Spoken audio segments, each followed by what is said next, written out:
Hey guys, welcome back to Bible Fun with the Duns. Today we're studying Matthew chapter 8. Let's get started. All right. So we're spring breaking and we got stormed out of our games on Saturday. So we have makeup games every night this week. Not really, but feels like it.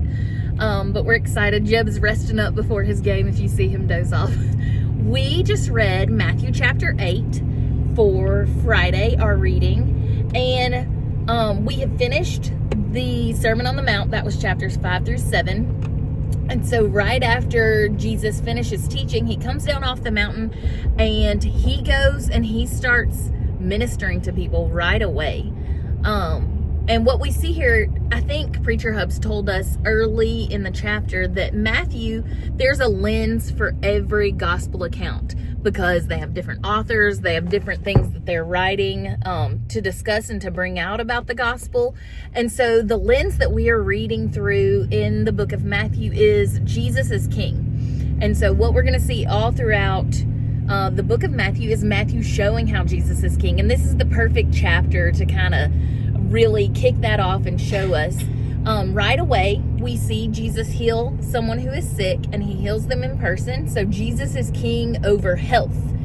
And then right after that, with the centurion who has a servant who's sick, Jesus is king over health, and he heals that person long distance. He doesn't even have to be in the presence of that person. We see Jesus king over the weather and nature.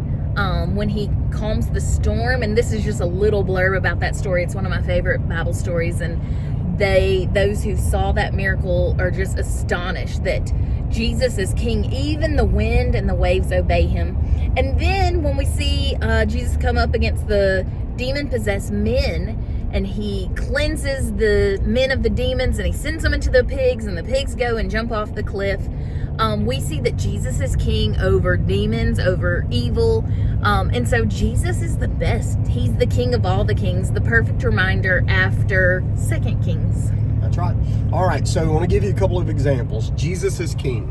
So the first one is, anytime you're reading the book of Matthew, you're going to find that Matthew is really good at connecting the dots between Old Testament promises and New Testament fulfillment. That's why when you're reading and it says something like, like Isaiah said, and then they'll give a passage, Matthew wants unbelieving Jews to know Jesus is Lord, Jesus is King, okay?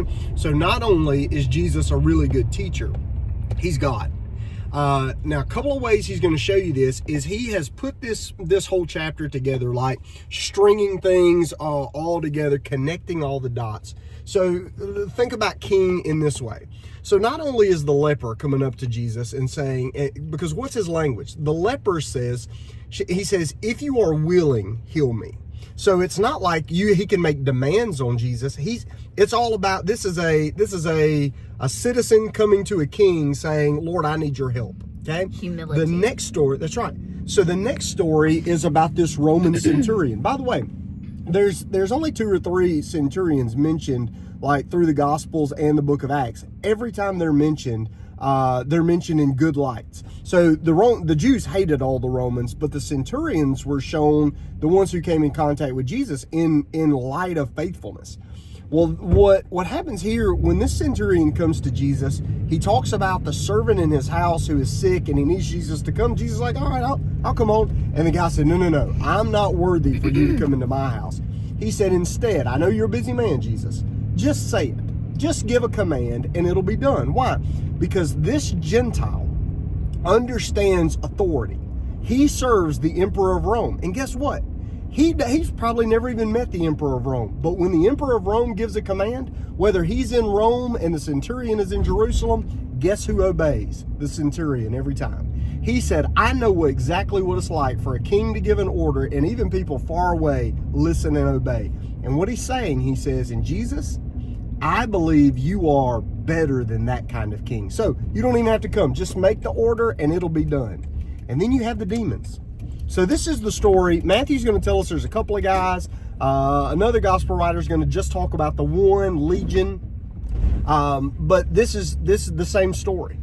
And they come to Jesus, and notice that when the demons come to Jesus, they ask permission for everything. They don't say, no, we're gone, we're leaving, we're out of here. They don't presume upon anything. Instead, They asked Jesus' permission to leave. Give us permission to go into the pigs. Give us permission to leave. Give us, you know why? Because Jesus, even though they don't follow him, even though they fell, they rebelled against him, they still know who's in charge. And so when we're reading through this story, at every single angle, everybody in the story seems to know Jesus is king. The sick know it, the demons know it, the Gentile centurion knows it. You know, the only person that doesn't know, or the only people who do not understand that Jesus is king, the Jewish people.